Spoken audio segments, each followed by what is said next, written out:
Good morning, everyone. Thank you for joining us today. I am Paul Bersons, the Project Management Officer of the IMPRESS project, and I'll be your host for this webinar dedicated to the IMPRESS PCP call for tender. So if we can have a look at the agenda.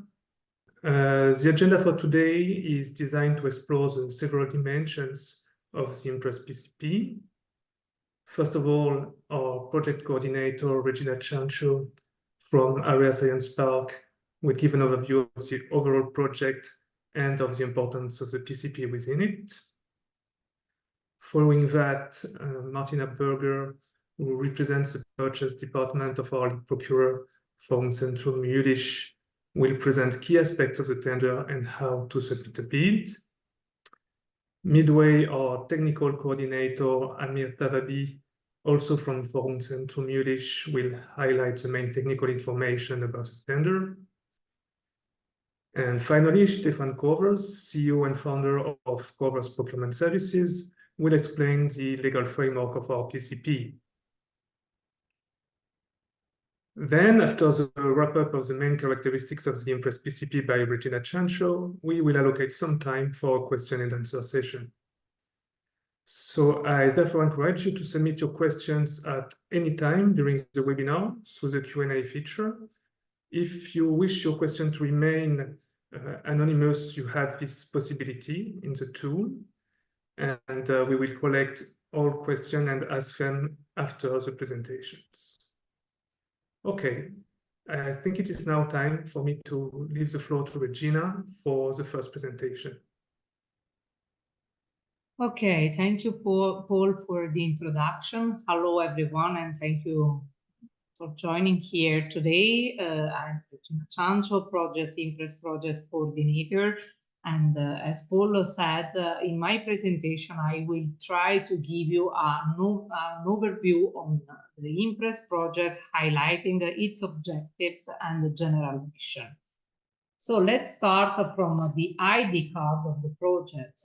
IMPRESS stands for Interoperable Electron Microscopy Platform for Advanced Research and Services. IMPRESS is a funded European project within Horizon Europe, which officially started on February 2023 and is expected to last until the end of January 2027.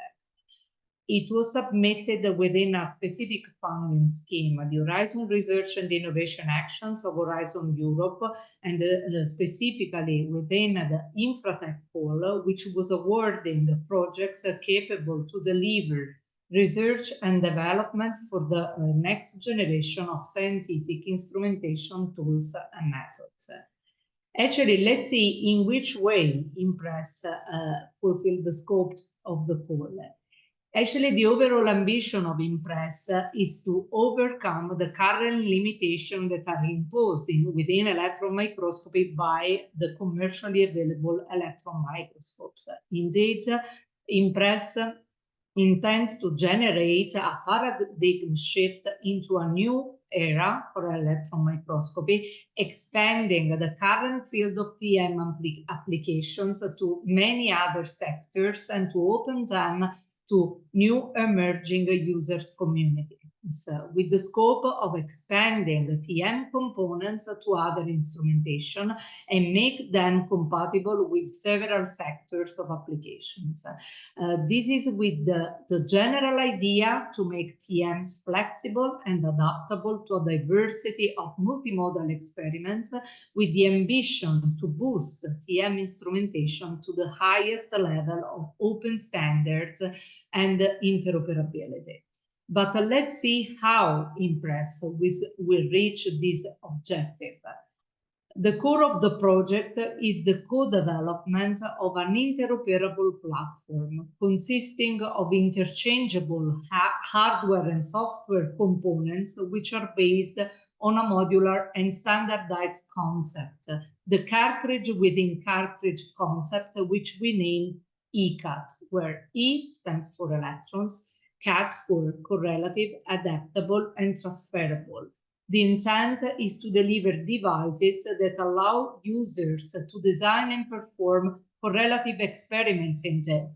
Ideally, to plan an experiment, to design an experiment from the bench, to transfer it to a wide set of characterization techniques. So from sample preparation techniques to TMs to any other characterization technique, including synchronous radiation spectroscopy beamlines.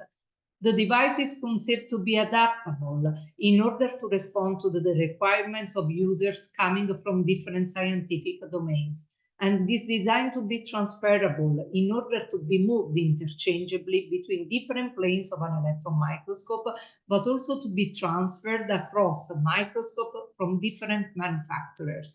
And this is thanks to a standardized interface that will be designed ad hoc to fit with the scope. But let's see more closely, which is the concept of the ECAT modular system. Here you can see a schematic of the device, which is the front end of a sample holder, which is designed in order to include as many functionalities as possible. It has to be conceived in order to include electrical contacts, cooling, heating, liquid pipelines, and gas, and any kind of stimuli that you can apply to the sample. Of course, thanks to the cartridge within cartridge concept, it will be possible to have this device compatible, as we said, with different segments of an electron microscope.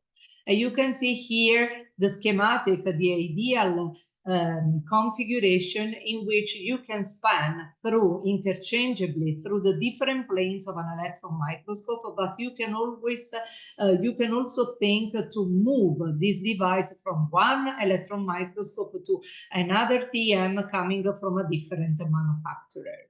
All this to have this device interchangeable and modular and adaptable for different applications.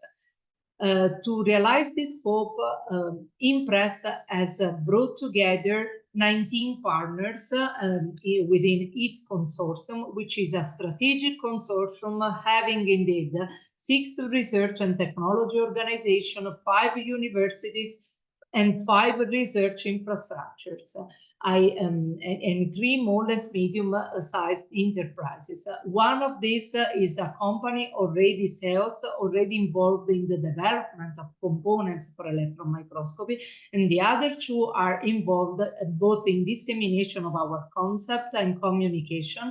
And Corvers is the legal expert that is supporting us in some of the strategic actions that are at the focus of the meeting today.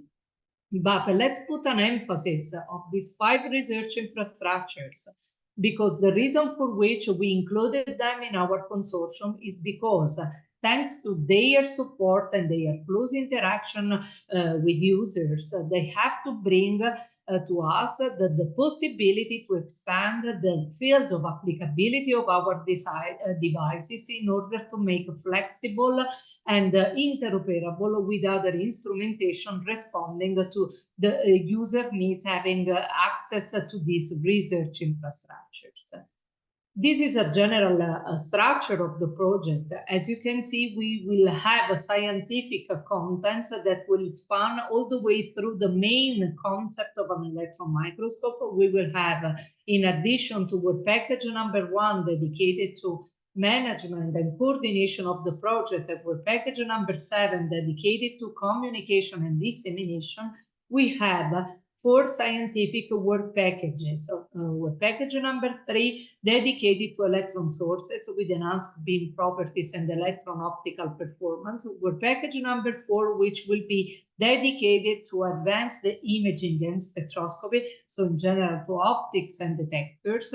Work package number 5 is dedicated to sample environments for in situ, in operando, and correlative experiments. And actually in this work package, we have the widest inclusion of all the mentioned research infrastructures, because we have 5 targeted scientific cases, which include as end users the research infrastructures in order to have as broad as possible scientific cases for the different scopes of the in situ applications. These work packages will be cross-linking the work package number 6, which is dedicated to software, remote automation, remote control and automation, also including a digital twin and artificial intelligence that will be interlinked with all the hardware components that will be developed within the project. All these developments will be integrated within the main work package, which is work package number 2, which is dedicated to the development of the interoperable cartridge-based platform, which will deliver the prototypes for all the project applications. But let's see how we will reach this within work package number 2. Indeed, the main core of work package number 2 and let's say the backbone of the project is the pre-commercial procurement, which is a tender procedure that we put in place within Impress to allow companies to join us. And that's why we are here today, to provide you with all the information that you may want to have to participate to the PCP tender in order to become part of our team.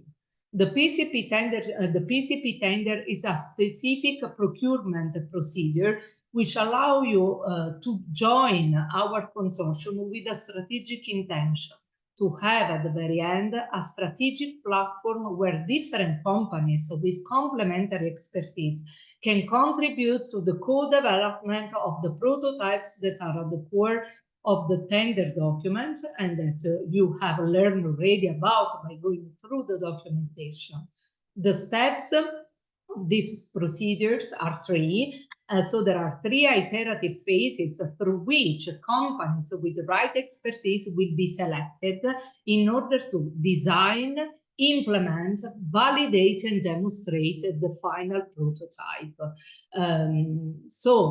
To realize the pre-commercial procurement as a specific regulation, which is driven by Vorzugenzentrum Jülich, which is the lead procurer, but we have 5 more additional procurers involved in this scheme, which will have also the role of testing the prototypes at the end of the procedure.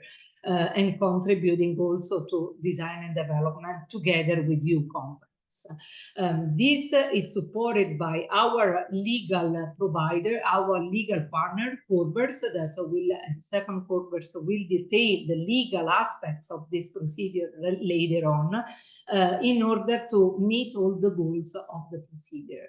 Another innovative aspect of our project is that the ambition is to put all the scientific, technological, and operational data in an open archive that we call the FAIRcube. Why FAIRcube? Because we are fully FAIR compliant with FAIR principles and aligned with the EOSC ecosystem, but we actually raise the standard to the 3rd dimension, because the idea is not only to include in this archive data, metadata and results of the project, but also to share according to specific rules that are detailed in the tender documents, also the technological drawings in order to further contribute to innovate them in stronger interaction with the scientists and with the users that are involved in our consortium. So to conclude, the Impress objectives are here summarized, as you may have understood, but as you will learn more during this meeting today. Impress has the ambition to define the conditions to establish a new innovation ecosystem, which is necessary to generate a paradigm shift towards a new era of TM instrumentation. Of course, this will be realized through the joint efforts between companies, scientists, and end users, which is fundamental to contribute to the co-creation of innovative and customizable prototypes that are designed with the intention to meet the needs of an ever-growing user community. The PCP is the true innovative element of our scheme, because through the PCP, the winning companies will be able to expand their horizons beyond what their actual business market and sell their products to any customers and to the new communities that we are targeting with our project. And of course, thanks to the concept that we put at the base of our scope, which are open components, open standards, and open interfaces, everyone will have the possibility to overcome the vendor lock-in and the monopoly imposed by the big manufacturer in order to work all in an open science environment. With these main points, I leave you to the next speakers, and I thank you for your attention.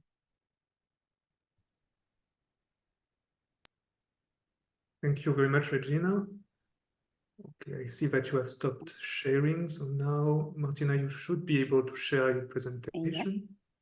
Great.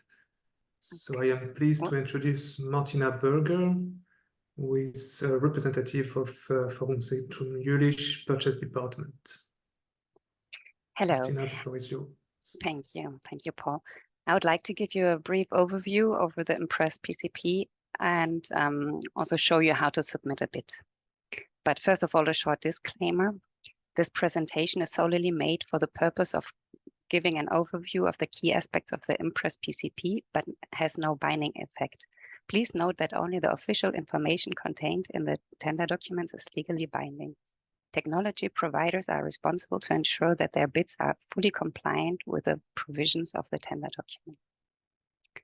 So, yeah, as Regina already explained perfectly, just in brief, our goal is to procure or to develop an interoperable platform consisting of the modular hardware and software components based on a cartridge within cartridge concept within standardized interfaces. The total budget of the PCP is 2 million, and it will be divided in 3 phases. So in the first phase, the solution design, a maximum of 60,000 per company or consortia will be available. In the second phase, the prototype implementation, maximum of 400,000 per company will be available. And in the last phase, the validation and demonstration of the solutions, a maximum of 250,000 will be available. We changed or we adjusted our deadlines. So now the deadline for questions is the 15th of March, and the deadline for submitting your bid will be the 26th of April. So in total, the time frame will be 18 months starting from 5th of June. The place of performance, the majority of R&D and operational activities related to the PCP, including the principal researchers working on the PCP, should be located in the EU member states or associated countries. But in a later presentation, Stephan will tell about this. So as Regina already mentioned, we are 7 procurers. So together with ARIA and CNR from Italy and ELI and ICN2 and IFB from Germany and University of Antwerp from Belgium. The Forschungszentrum acts as a lead procurer. So coming to the organization and the bid. So the selected bidders or consortia will be awarded contracts for the phase 1 and a framework contract which will cover the whole PCP, so all 3 phases. And only if you have received a framework contract, you will be able to apply for the next phase. And of course, when you had a sufficient end of phase report and your offer was accepted for your bid. So it's very important that your bid will include 3 documents. So A will consist of the administrative documentation, and it's very important to include TD4 and TD5, and of course also 8, and if applicable, TD6 and 7. And then the technical offer needs to include TD2 and 9, and the financial offer, the TD3. But Stephan will also go in a bit more detail on this. What I just would like to mention is that it's important to have them really labeled as ABC with your own name. And yeah, with B and C also to have financial offer in the name. So yeah, what I just said, and they all should be signed by a duly authorized person. And what is also very important is by submitting a bid, the technology providers marks its unreserved and acceptance of the terms and conditions contained in the tender documents. The bid may not, under penalty of exclusion, contain any reservation to the tender terms and conditions. That's very important. So how to participate, most interesting. So on our project website, at the eImpress PCP, you will find a link to which guides you to sub-report. And you will also find on our website small videos on how to register the bidder communication and how to upload your bid. And it's very important to register on sub-report, because otherwise you will not be able to receive all the communications which we have with the bidders. So meaning all the Q&As will be posted there, and you can only see them if you're registered and also uploaded or entered the Elvis ID, but I will show you now in more detail. So, as I just mentioned, our website, when you scroll down, you can click here on join the tender, and then you will see this website, which you probably already know. So here you can, of course, download the tender documents directly, but only one by one. If you register, you can download them all together as a zip file. And down here, you can register or log in. And this is the Elvis ID, which I mentioned, so it's very important. But now I'll go in the demo version. Here, the Elvis ID is different, so don't be confused. It's just for showing purpose. So after you registered, you can log in with your name and password. And then yeah, unfortunately, some are German. So here you need to click Bewerber, which means applicant. And then here, if you log in the first time, you have to enter the Elvis ID and display. After you did that once, you can see it, the project under ordered. And then you can just double click to see all the documents, for example. And here you can download the zip file or send us a message with your question. And here you will see all the bidding communication. You have to, again, double click. And then, okay, this is just examples. We just tested a bit. So here will be always just the name of Norbert Breker, who is the responsible procurer, procurement expert. And he will answer here any questions to all bidders who are registered on sub-report.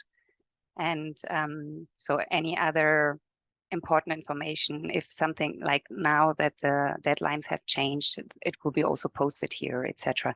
So you don't always have to go here and check. You get an email from sub-report that there has been a new activity. But also if you just register now, you see all the past communication and all the future communication. So now the most important bit, in order to submit your bid, you need to, again, double click and you see everything here. And then here you can start submitting the tender. So yeah, this is just a warning that you have to state your first and last name also in the tender documents or the offer, the bid. And then you can just upload here. I just quickly do it as so that you have seen it once. And of course, you can always see the videos online. So and then you upload it. And here you can see when it was uploaded, which is very important because yeah, you need to really submit your bid on time in order that we can accept your bid. So therefore, we always advise you to print a confirmation of your receipt. that was it. So, and one last thing, on our website, you'll find also, so for technical help or whatever, there are two contact persons from Subreport on our website, which you can always contact in order if you have problems with uploading the bid or with whatever. Okay. Thank you. Thank you very much, Martina. If you allow me, I would like to make a small clarification about the timeline for the PCP. So you have indicated 18 months for the different phases, which is true if we consider only the different phases, phase 1, phase 2, phase 3. But if we consider that there would be a time necessary in between phases to evaluate them, the time allocated to the PCP is actually a bit longer. It would be about 2 years. With the objective to close it by June 2026. You're right. Sorry, I was confusing. Thank you. So thank you very much again. And I'm happy to welcome our next speaker, who is Amir Tavabi, who will present the technical aspects of the PCP. Good morning, everyone. Let me share my presentation.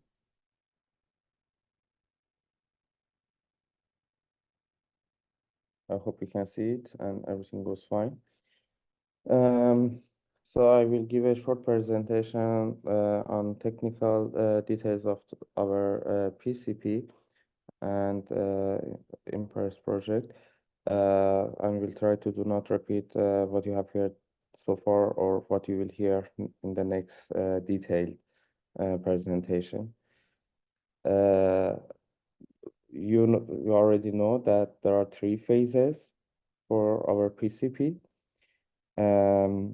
What I want to mention here is that first phase is a design solution. We have considered long time, reasonable time, let's say, for preparing the bid, and then to after that to come up with the design solution. And during this phase, or during all phases, this is a key point that we have predicted regular meetings, either in person or virtually with the bidders. So this is a key point in our project that is based on co-development, and we will contribute. We are happy to contribute in the design, finding the solution, technical aspects, engineering, machinings, and so on. And we have a huge team of great experts all around Europe in electron microscope community and different research infrastructures who are contributing in the discussions and who can really make it like a co-development. Another important point that I wanted to mention, the phase 2, whatever will happen will be in Julish. It's the longest phase, it's a relatively long phase, yes, it's the longest phase. And then all the prototypes or PCP outcomes will come to Julish, will be tested. We have different microscopes. We are experiencing quite a lot on instrumentation development, and we will give a great support to the or we will try to give the great support to all companies to test and have a kind of iteration, send feedbacks to the companies to modify the devices, the prototypes, and come back. So everything will happen only in Julish site. The third phase is basically validation and demonstration. Please make sure that there is no modification, there is no additional aspect in this phase.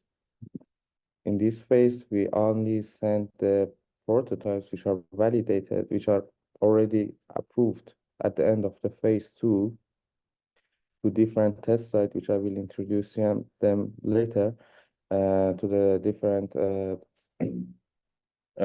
site for some experiments, which would be the first kind of advertisement. The third point I wanted to mention in this case, very briefly, Martina explained about the budgeting aspects or financial aspects of the PCP, but any bidders, either a company or alliance, can consider that the sum of the total budget for the 3 phases is more than 700,000 euro, which seems to be for us seems to be a reasonable budget. So if the budget in each step is small, but at the end it would be reasonable. Okay, going back to more technical aspects. Regina introduced you about the interoperable platform, which may go to different planes and so on. I have heard about it in our previous webinars. Again, here I want to just emphasize there are two modes which we will not Impress evaluation team will not compromise. One is a standardized interface, which is a crucial point. The other one is cartridge in a cartridge design. So we will start from TM community, TM a specimen chamber or other ports to TM have a limited spaces. There are differences between different microscope columns from different microscope manufacturers. You are all aware about these kind of things, and beyond this, we would like to go to other community analytical techniques like synchrotrons, beamlines with neutron diffraction, X-ray, lasers. And also we would like to start from the beginning with the preparation and considering also the storage. So there should be a cartridge in a cartridge. The smaller cartridge will go to the smallest available space in each analytical tool, whatever it is. And the bigger cartridge with maybe with more functionalities can go to the next tool, which has a larger space. We have two types of functionalities or two types of requirements. One is hardware requirements. Here is just a list. I will not go through the detail of this now because it's written in the tender document and highlighted also in some additional document or that we have shared. But just wanted to mention here, on the hardware side, we mentioned 6 functions. These are the overall capabilities that we would like to have. A specimen environment, for example, is discussing about the atmosphere of the around the specimen from DPUHV to ambient pressure. You can find the details. What is important? What are the important points at this moment? To enter a bid in the design phase and just be eligible, you need to have a solution with only 2 of these functionalities. So we try to make it quite easy. Of course, we would like to have a solution for concept design with all 6 functionalities. And if we have this, of course, it has a higher score in our evaluation method, which is available in the tender document and will be the final winner. But the minimum requirement is only 2.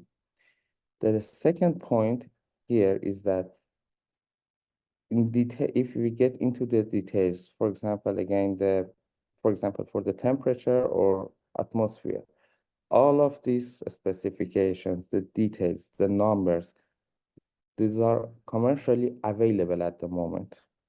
But one product, for example, at the moment only provide low temperature, or one product, for example, only offer ambient pressure, or the third product will provide, for example, high frequency signals. We are trying to merge these functionalities together in a cartridge design, and in the meanwhile consider the standardized interface so that we can fulfill this interoperability in the project. This is a key point. So one product, one functionality has a full range. It can be splitted into two devices. Of course, this will not be considered as two solutions. This will be still one single solutions which are providing two different range of one functionalities. And the next is that we are mainly not asking to create new technology, but to cover and cooperate with the other technology vendors to provide a new product. Final point on this aspect is that at the beginning of the phase 2, so after you have approved your design concept, at the beginning of the phase 2, you don't need to present any capability that you don't need to have any hardware. You will have time to develop the hardware based on your approved design, and then come into Yulish and test it. And of course, in every test, either of us will learn more. And we can share this experience with our technical committee, send you feedbacks how to solve the problem. By the end of the phase 2, you need to deliver a product with the full set of the specifications for each functionality. We really appreciate if one design have more than two, but the minimum, again, I would repeat it, would be two functionalities. The second type of the requirements is about the software requirements. Again, here, we didn't ask anything special. Of course, to make your test, you need to have a kind of API to run the device. This is the basic requirement. The needs here is just to make everything open. We also ask you a basic control interface to be able to really run the experiment, and a very simple graphical user interface. We don't need full automated, full functionalized GUI. This is required because in work package 6, as Regina explained, we would like to have this product to be integrated in the host instrument, if it is a microscope or a beamline or other things, to run automated long experiment in a remote condition, and of course for further AI application or AI assistance to guide the experiments. You can find all the details here, but there are some needs or some musts which should be available at the end of phase 2 again. So when we deliver, or at any time in the phase 2, when we receive a prototype, we would like to have an API and control interface. But officially at the end of the phase 2, everything should be completed. But these are quite basic things for any product or any device that should have some functions. The key point here is openness. Finally, in my presentation, I would like to mention the test site. So Regina introduced you the seven procurers, which are of the biggest TM lab in Europe. And then we have two more sites in Paris and in Maastricht for different type of experiment. So these are the test sites, which the PCP outcome or the product of the PCP at the end of the phase 2, when it's accepted and approved at the beginning of the phase 3, will travel only to these 9 sites. So these are the places that the products should be shipped and should run novel experiment, which brings some new results. Okay, thank you very much. If you have any question, then I'm happy to answer in the Q&A session. Thank you very much, Amir.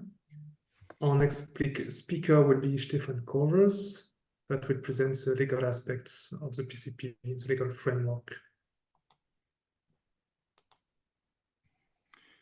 I hope you can see my presentation. Yes, we can. Yes, thank you. Thank you, Amir. Thank you, Paul. I'm going to give you some insights on the legal framework and the formalities for our Impress PCP. As already has been explained by Regina and also by Amir and of course by Martina, is that we are in the middle of the PCP procurement phase. I'm not going to say anything about that, but what is important is that you understand what the conditions are. And for that, I really urge you to read the tender documents, and you have seen it in the presentation of Martina, how you can have access to the sub-report portal and to download all the information, all the documents. So I really urge you to do that and to go through that. And also as a starting point, if you have any questions, you can ask them through the sub-report portal, as you have seen the presentation of Martina. Anyhow, since we're dealing with a European project, it's important that you understand what the conditions are to participate in the Impress PCP. The participation is open on equal terms from countries that are signatories of the GPWTO and are willing to perform the majority of the R&D in the EU member states and or associated countries. Technology providers established in countries outside or excluded from participation wise in Europe, they are excluded from participation in the PCP. And as an example, I think that goes without saying, are Russian companies. You can provide and submit a bid as on your own, individual, or you can do it in collaboration with others, setting up consortia, setting up a main contractor and subcontractor relationship. Everything is possible. But what is extremely important for us is that at least 51% of the budget of the PCP must be dedicated to R&D activities, and so cannot be on the delivery of products or something like that. It really needs to relate to R&D activities as such. Companies may not occur in any of the applicable exclusion grounds, and that's applicable to all members of the consortium and the subcontractors. You need to comply with the selection criteria, with the proof of financial, economic, technical, and professional capacity, and of course you need to be compliant with all the formal requirements. Just to give you an overview of the selection criteria, and I think what you have seen, hopefully you have seen already in the documents and documents, and that we have tried to make it as easy as possible for you in order to that you need to fill in all kinds of documents. For example, on the legal capacity, you can find it TD8 in providing CVs, etc. So you see all kinds of selection criteria that are related to documents in order to prove that you are compliant with the selection criteria as such.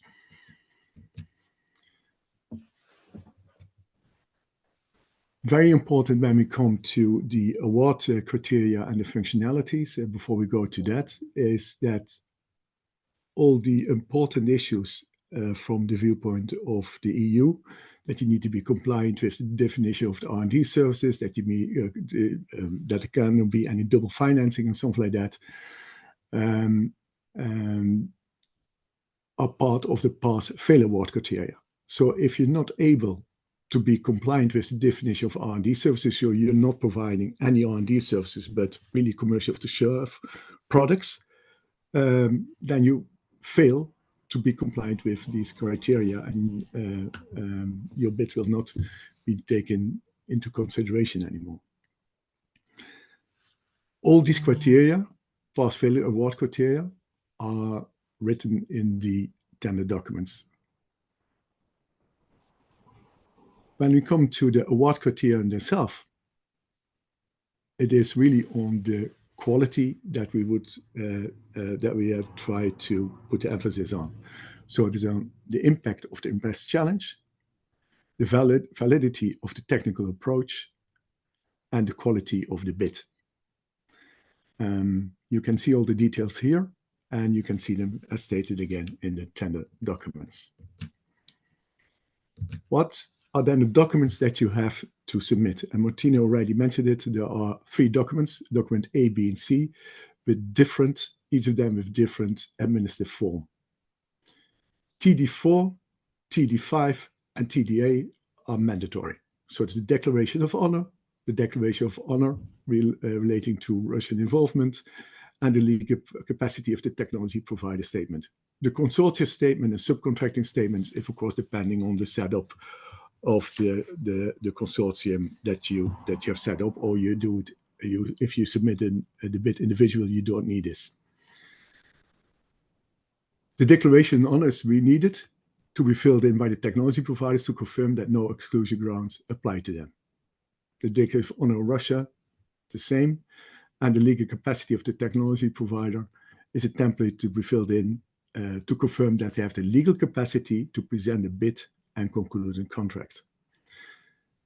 I think that's very important that what we have tried to do is to make it as easy as possible for you with a lot of self-declarations and forms that you need to sign as such. So we have a high trust in the companies as such. If needed, of course, we can verify it, but for now, I think it's clear that we have tried to minimize the administrative burden for you as much as possible.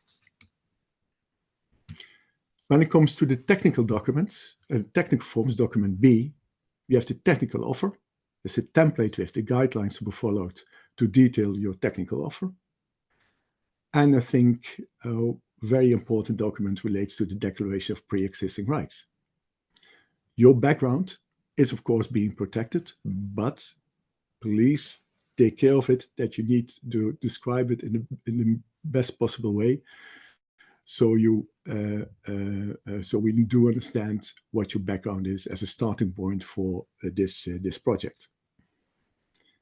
And as stated, the technical offer should outline the impact on the challenge, the validity of the technical approach that will be adopted, and the quality of the bid in line with the award criteria, as just mentioned in the previous slide. And you need to detail the action plan for the 3 phases of the PCP and justifies compliance with the functional requirements and the technical specs. And with the technical offer, the technology provider shall submit proof of the following selection criteria: the ability to perform R&D up to the original development of the first products or services and commercially exploit the result of the PCP, the demonstration of expertise and working experience required to undertake innovative R&D projects, the ability of the personnel to implement Impress open software and open hardware approach, and at least 1 reference case of implementing a project in a scientific research environment. Then the financial form, document C, that's TD3, needs to be filled in, and you need to detail the financial offer. And the financial offer must specify the following aspects. So the total price for phase 1 and the estimated maximum total price for phase 2 and 3. You need to have a binding maximum unit prices for all the items needed for carrying out the task in phase 1, and a binding maximum unit prices for items that are expected to be needed for phase 2 and 3. A price breakdown that shows also the location of the country in which the different categories of activities are to be carried out, and the financial compensation evaluating the benefits and risk of the allocation of ownership of the intellectual property rights to the contractor. So these are the mandatory elements for the financial offer. Of course, sometimes we have to reject a bid. Martina already mentioned it. In case you submit the bid too late, so after the deadline, we're not allowed to look into it anymore, and then there's a cause for rejection of the bid. Of course, we already mentioned exclusion grounds, or the non-compliance with the past failure award criteria, or simple, the price that you offered exceed the budget. Anyhow, all the examples and the causes for rejection are stated in the tender documents.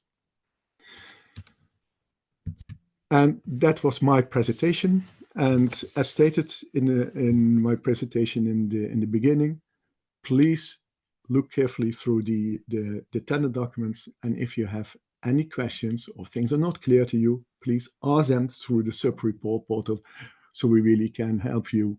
And of course, not only help you, but also your colleagues, because the questions will be published in a transparent way to everyone. Thank you. Okay, thank you very much, Stephan. So before we start with the Q&A session, Regina will wrap up the session, the different information that were provided today. I take this opportunity to remind you that you have the possibility to ask questions in the Q&A tab.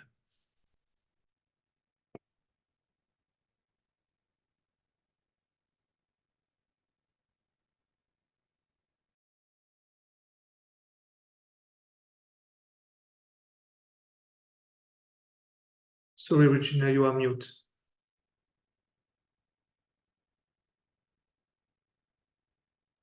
Yes, now we can see your presentation, but not in presentation mode. Yeah.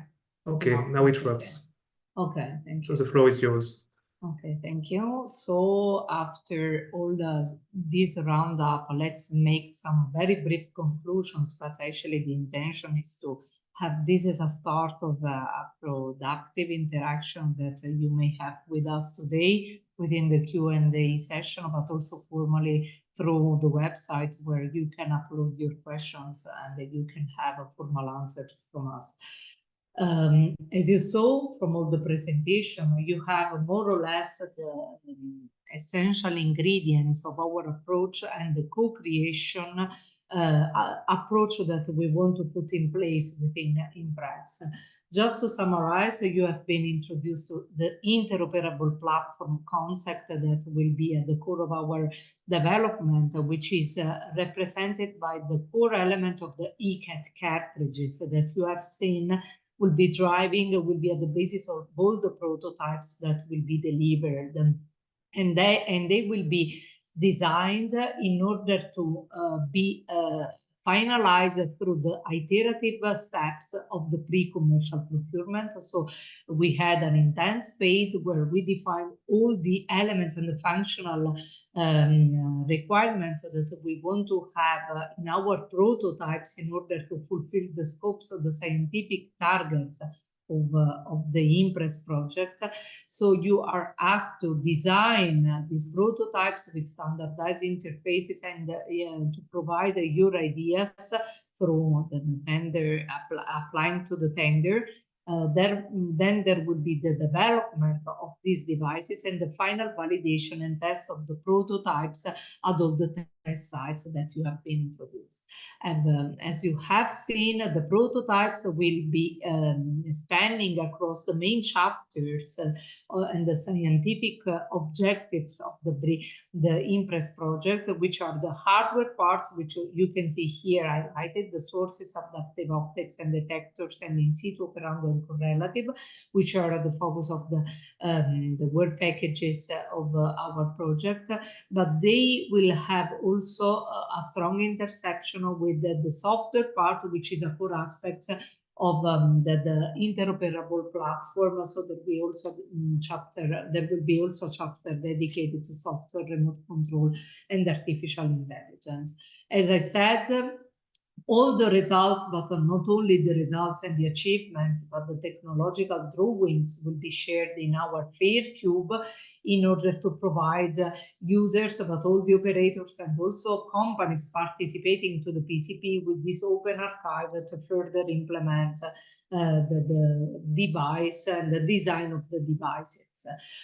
As we said, the final goal is to have at least 8 prototypes to be delivered at the end of the project with a high TRL level, TRL number 8, through the PCP, which would be made available to the project partners and for experiments to be performed at the research infrastructures. So which are the main take-home messages for you today? As you have learned, we aim to really make a disruptive technological step change within the transmission electron microscopy community with the intent to expand TM to this, we said many times, interoperability, so fully interoperable arrangements with very high flexibility and adaptability of the components.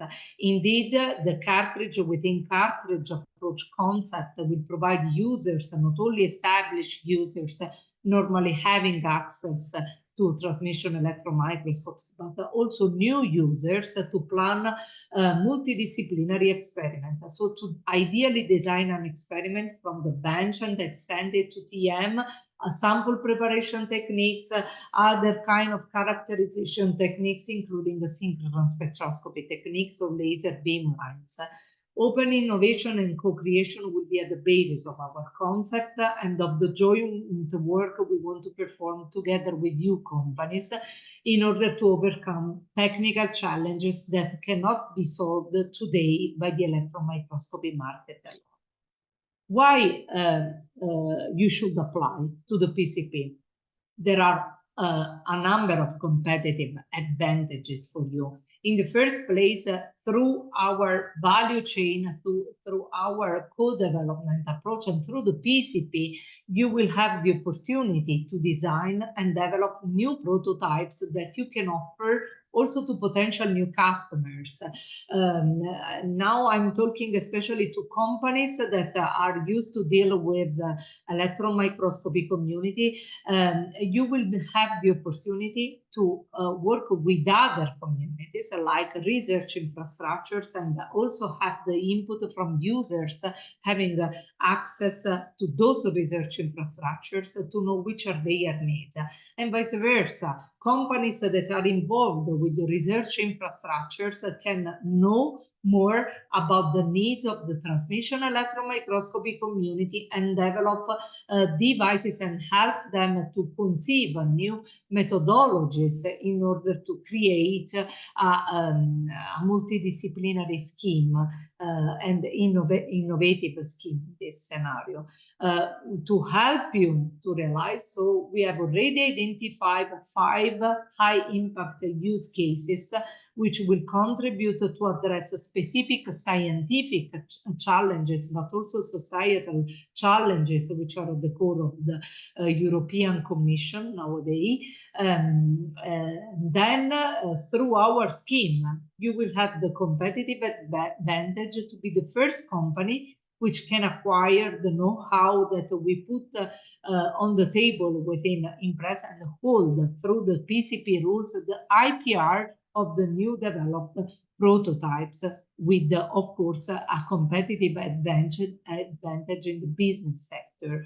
In addition to this, you will be provided with the opportunity to have long-term access more than at least 5 years after the end of the project to our network to contribute and to continue to develop other technologies and to have access to our competencies to maintain the value of this co-creation system that we put in place today. And of course, through the FAIRcube, you will continue to have access with these new user communities. And be informed that we are already exploring new funding opportunities to have a sustainability of the project after its end, in order to provide you also with the new funding opportunities after the end of Impress. And with this, I want to conclude the talk sessions today and open the Q&A session, reminding you that today we saw that we already received quite many questions. We will try to answer to these questions preliminary today, but I strongly encourage you to submit your questions to the formal channel that we have and that was shared with you today in order to provide you more with more formal answers through the portal. And I thank you all, and I leave the floor to you now to chair the Q&A session. Thank you very much, Regina. So yes, now it is time for the question and answer session.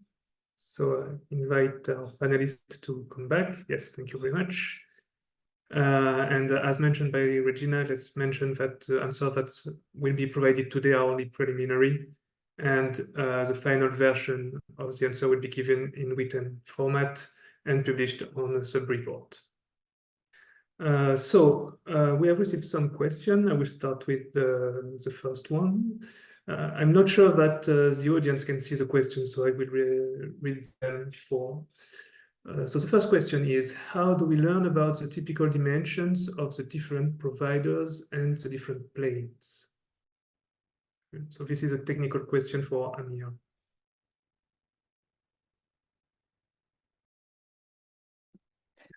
Sorry, I was reading the questions. Can you repeat this? I repeat. How do we learn about the typical dimensions of the different providers and the different planes? Yeah. Okay. When I say we means the Impress procurers do have the information, and we have discussed it. But eventually the conclusion is that it's up to the bidders to collect this information reverse engineering or communicating with the manufacturers to find the geometrical information. We cannot provide geometrical or dimensional information to any company because it belongs to other parties. If I may add something on this, in this aspect, as for other aspects, this is a good reason to form alliances, because some information that cannot be accessed by some of the companies can be, in any case, accessed by forming this consortia where each one can provide its expertise. Right, Regina. Another point I want to mention that most of these informations are basically available because we know that there are commercial products. There are companies who are providing this kind of components, either in the specimen position or in other planes, for example, in the case of microscope or other analytical tool. So these informations are available, and it's up to company either to search, find them, or as Regina suggested wisely, to create a consortium to have this information by themselves. Okay, thank you very much. So the next question is also technical. In the cartridge to cartridge design, how the different experimental planes are reached optically? Okay. There are two parts. It's difficult to understand the exact intention point of this question. If it is discussing the dimensional aspects, if the center of for example, the product is in the optical axis, so-called optical axis, again, I think we discussed it already. If it is about the design of the optical elements in a microscope, for example, which are the electromagnetic lenses, then it is our responsibility or procurer's responsibilities to find this. So the bidders should not be worried about this. We are just checking the functionalities with their product. We are not checking the success of the experiment. We believe that in the Impress Consortia, we do have the knowledge how to operate the instrument and to tune the optical setup of the instrument for each specific experiment, and especially for this novel design products. But this is not a matter of PCP. If we are discussing about the optical setup, this is up to the test site, the colleagues or the experts in the test site. This is not the matter for the companies. For the companies, we are only checking the functionalities. If the functionalities are fulfilled, then they are done. They don't need to be worried for the success of the experiment. Thank you very much, Amir. The next question is, what about CE, FCC, or other country-specific certifications? So I'm not sure which one of you is the best suited to answer this question. Yes, Stephan, maybe perhaps. Stephan? About certifications. You are on mute, Stephan. Yes. Well, we have said in use case, if I remember 4 on safety, we already stated that there needs to be CA certification. So it's already stated as, if I remember correctly, Amir. So because what we have seen that you need to have safe environments in order to do the testing or whatever it is. But perhaps you can help me there. I know it is in one of the use case of safety. I think it's in safety, if I'm not wrong. Right, it's in safety use case. In this respect, it's written in the tender document. Maybe I can take advantage, and then Regina, you can complete my short explanation. We know that the tender documents is long. It is according to the EU instruction, and it includes all the information. But to find these specific informations about, for example, about the safety issue, we have provided 2 documents, short documents, fact sheet and guideline, both in sub-report and in Impress website. You can reach them, and then you can find many answers quite quickly. So it's just to ease access for the access for you to find the specific answers that you may have. Regina, maybe you want to explain more?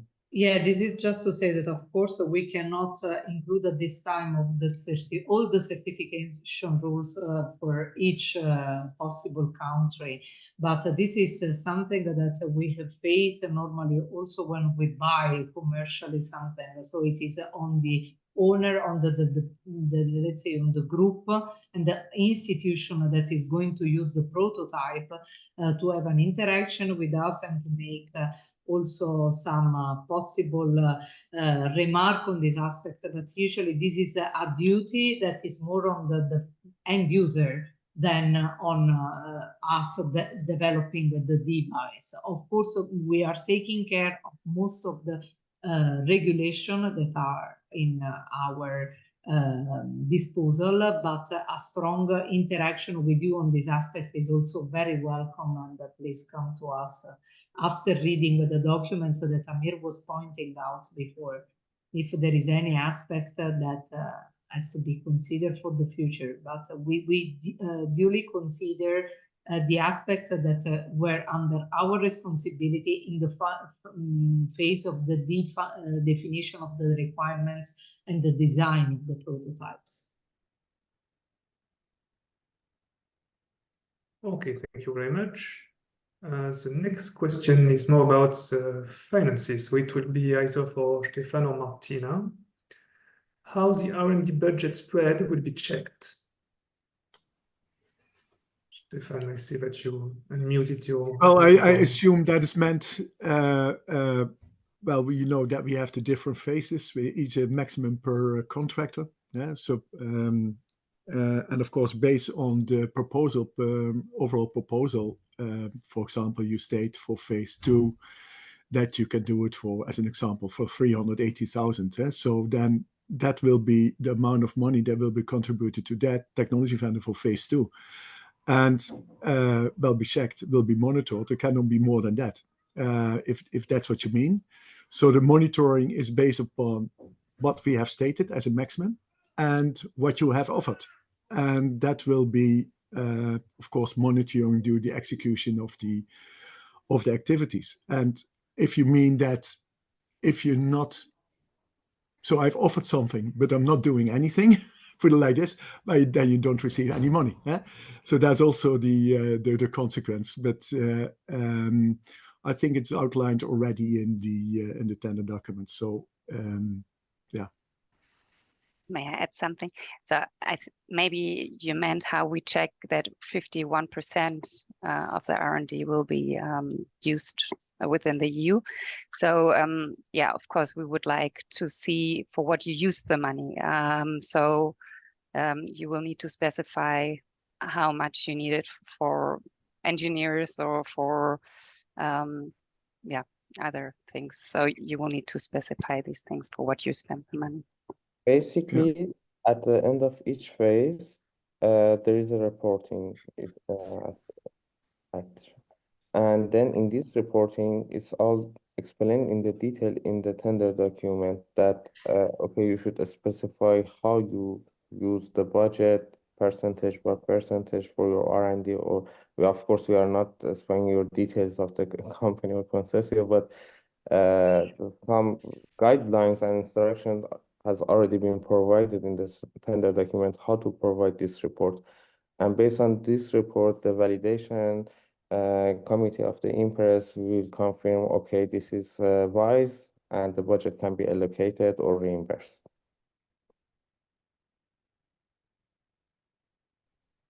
Thank you very much to the three of you. The next question is, what if a major shareholder of a company belongs to one of the partners of the IMPRES project? Who would like to address this question? I will start, but I think this can be answered by anybody of us. Of course, this is not possible at all because it's a conflict of interest. So it is not possible at all that if there is some involvement of some of the partners in a company that wants to bid to the PCP, this is not allowed. I don't know if the colleagues want to say something more, but I think it's quite straightforward message. Well, of course we're going to avoid the conflict of interest. That goes without saying. But of course, it depends on a case-by-case situation, the details related to that.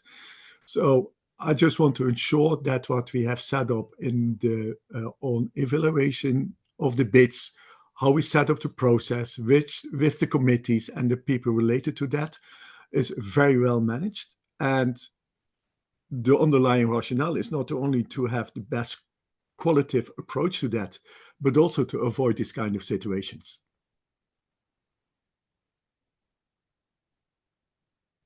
Okay, thank you very much to the both of you. I think this is clear. Next question is linked with the let's say the overall project, the overall IMPRES project. So maybe it would be for Regina or Amir.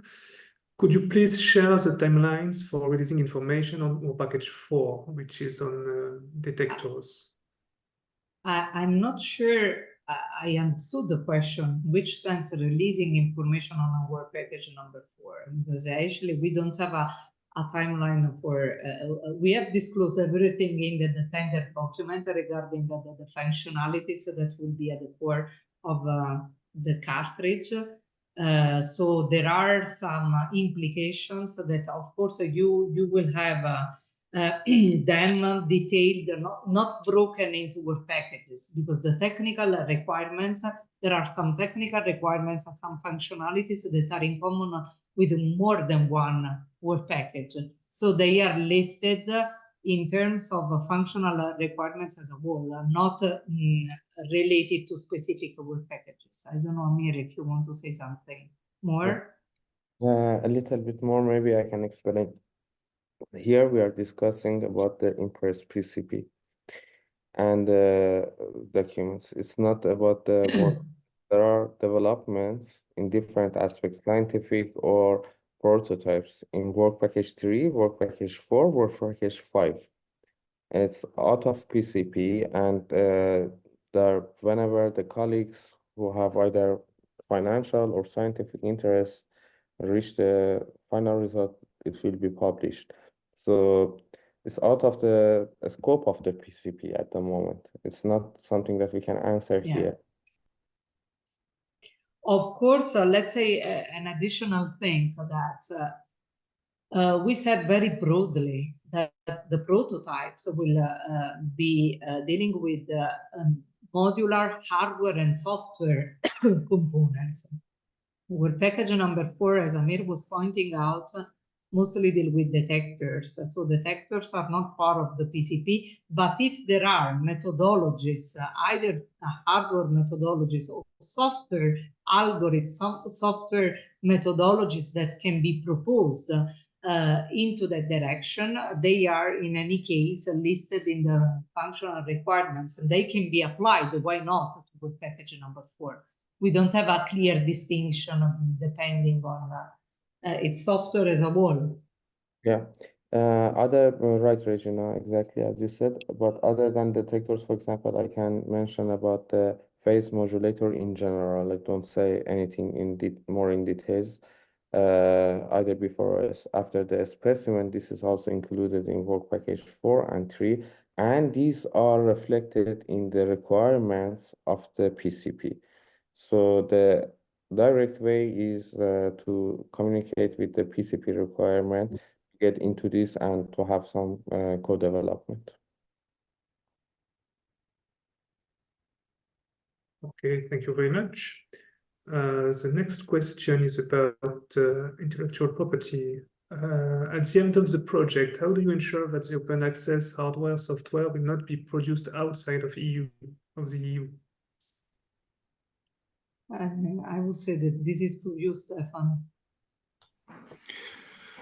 Well, I think that the elements that have been made published after the PCP, so it's not everything, but it's just some aspects that have been made publicly available. Well, the word already says it. It is publicly available. So at the moment it's publicly available. That means that depending on the open source code license or the CC license that it has been distributed on, companies all over the world can look into it and use it. So we cannot avoid that. But we also have to take into account that it's not everything. So there are certain components, certain elements are going to be published on open source or through CC. Yeah, but what has to be made clear to the companies, and this is truly detailed in the documentation that you have access to, is that companies will always have the possibility to patent and protect what they want to protect. Okay, so if there is something that they want to protect, this can be done. Of course, the open source, the open access approach is strongly encouraged. If there are things that have to be patented, this is possible.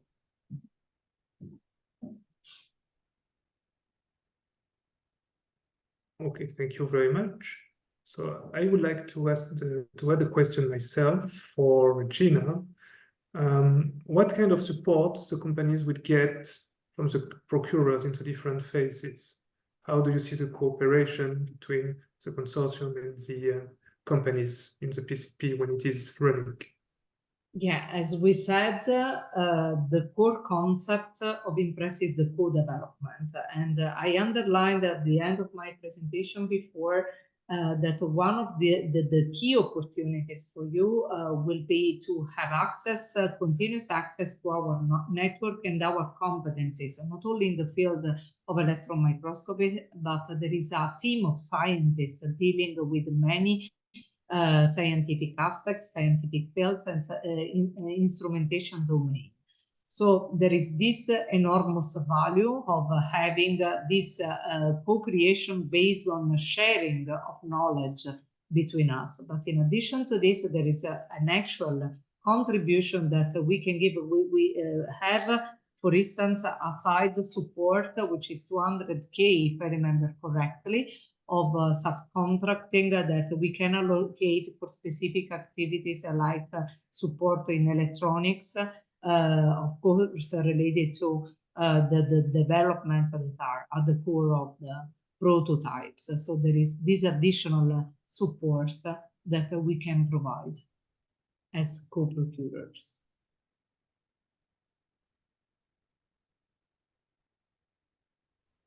Thank you very much, Regina.